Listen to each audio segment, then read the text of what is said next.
하시는 분들이 한 1에서 2%이고 그 비율은 서구와 우리나라 다른 차이점이 없거든요. 그렇다 했을 때 미국의 경우에는 인구 100만 명당 한 20명에서 한 25명 정도의 기증자가 생기고 1년에.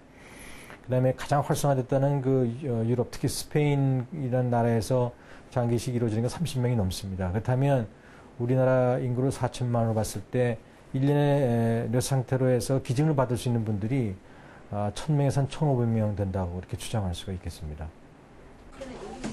그렇다면 뇌사 장기 기증자의 수가 계속 낮은 수준에 머물러 있는 이유는 무엇일까?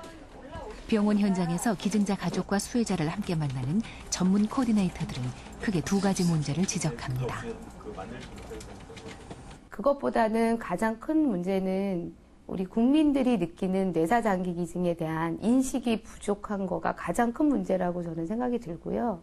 두 번째로는 일반인들도 마찬가지지만 의료진들도, 그러니까 일반인에 비해서 의료진들도 상당히 뇌사자 장기 기증에 대한 어떤 지식이나 그 기증에 대한 어떤 인식 태도들이 굉장히 부족하기 때문에 이 두 가지 문제가 저는 가장 장기 기증의 그 장애 요인이 아닌가 이렇게 생각이 들어요.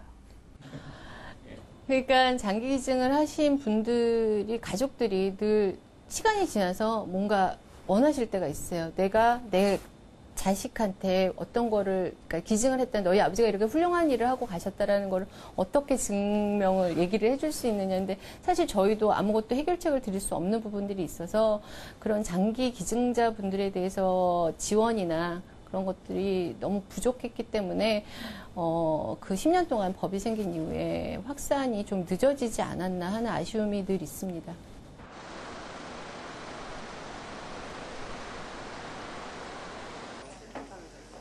병원 중환자실.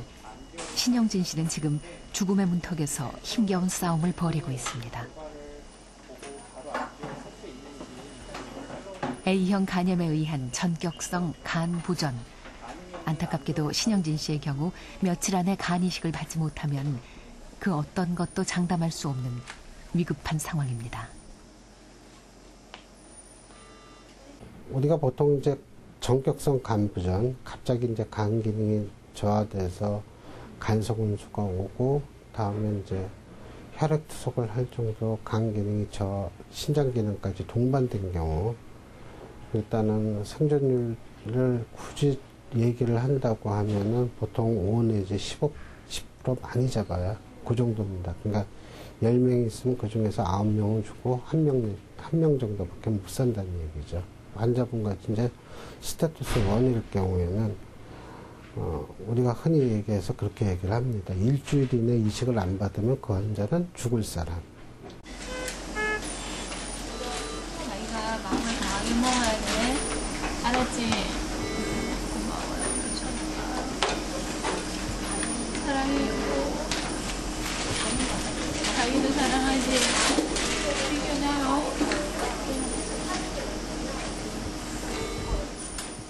아내의 간절한 바람이 전해진 걸까요?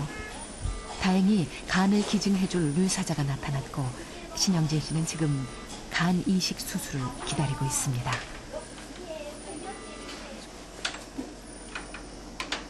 부디 힘든 수술을 잘 견뎌주기를 아내는 남편의 손을 꽉 쥐어봅니다. 잘 이겨내야 돼. 우리 밤낮으로 지금 기도하고 너무 많이 열심히 해가지고 머리도 어지러워 정도야 지금. 오늘 기증자 가지고 오면 수술해가지고 빨랑 금방 회복해요.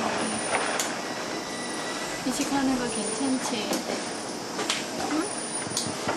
괜찮지? 안 괜찮아? 수술실. 기증자의 간이 도착하자 의료진의 손놀림이 바빠집니다. 기증받은 간은 8시간에서 12시간 이내에 반드시 이식이 이루어져야 합니다. 수술은 팽팽한 긴장감 속에 9시간 넘게 진행됐습니다. 그리고 한 달 후. 일반 병실로 옮긴 신영진 씨를 다시 만났습니다. 이제 사람 다 됐어요. 뭐라고요? 사람 다 됐어요, 이제는. 저 거의 죽었다가 이제 살아난 것 같아요. 네. 지금 몸 상태는 굉장히 좋고요. 제가 쓰러진 줄 몰랐는데 이제 깨어나고 보니까 간 이식 받았다 하고 하는 거 보니까 다시 이제 새로운 삶을 살았다는 생각이 듭니다. 많이 싸워요. 안 친해요, 별로. 죽음의 고비를 넘긴 지 한 달. 이제는 웃으며 농담을 할 만큼 여유도 되찾았습니다. 부부는 선물처럼 찾아온 이 삶의 기적이 감사할 뿐입니다. 우리 신랑이 너무 중환자실에서도 그때는 거의 그냥 산 송장처럼 그렇게 누워 있었어요. 눈도 여기 어려진들은 이게 흰자가 부었다 그러는데 제가 보기에는 이게 흰자가 다 풀어져가지고 왜 그 성경의 나사로처럼 죽은 지 뭐 사나이 된 사람처럼 그렇게 심각했었어요. 그랬는데 점점점 회복이 돼가지고 이렇게 멀쩡하게 쳐다보니까 너무 신기한 거 있잖아요. 장기를 기증해 주신 그 가족들 분들에게 정말 감사하고요. 또 제가 누군지는 모르지만 항상 기도하는 마음으로 또 감사하는 마음으로 또 살아가도록 하겠습니다. 여러분들은 혹시 단 한 명의 패배자도 없는 희한한 올림픽에 대해서 들어보셨습니까? 저도 얼마 전에 우연한 기회에 알게 됐는데요. 바로 세계 장기 이식자 올림픽 이야기입니다. 2년에 한 번씩 열리는 이 특별한 올림픽의 참가 선수들은 모두 장기 이식을 받은 분들이라고 하는데요.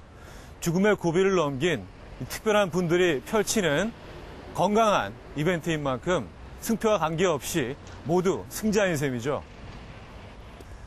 중요한 것은 지금은 정상인들보다 더 건강한 이들이 불과 몇 년 전까지만 하더라도 시한부 선고를 받고 장기 이식을 기다려야 됐던 환자였다는 사실이죠.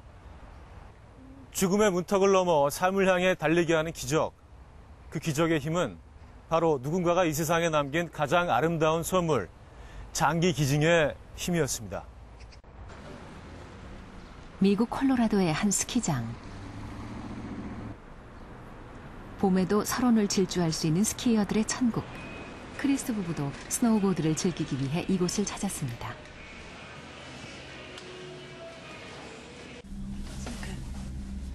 봄에 눈이 오니까 좋네요. 저는 간 이식을 받았습니다. 간이 급격히 나빠져서 이식이 꼭 필요했죠.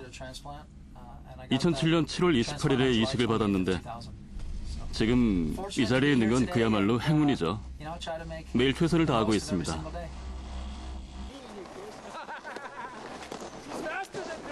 구 년 전 간 이식을 받은 크리스. 그는 누구보다 멋진 모습, 건강한 모습으로 설원을 질주합니다. 그의 모습 어디에서도 예전에 그를 괴롭혔던 병마의 흔적을 찾아볼 수 없습니다.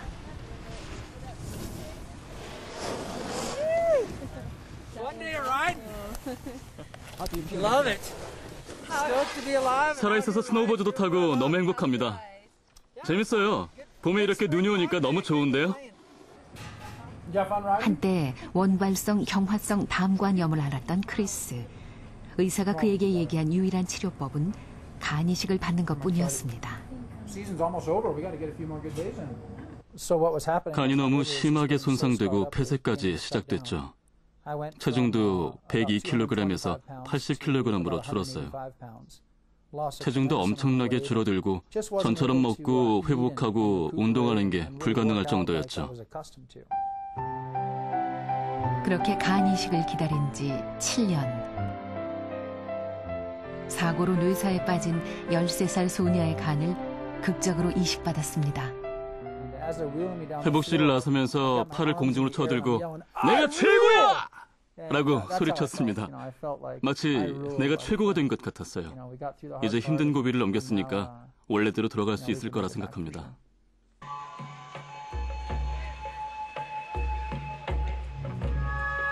이식 수술 후 모두들 스노우보더로서 그의 생명은 끝났다고 생각했습니다. 그러나 2002년 동계올림픽에서 크리스는 너무도 놀라운 선물을 그 자신과 이식 수혜자들에게 안겨줬습니다. 간 이식을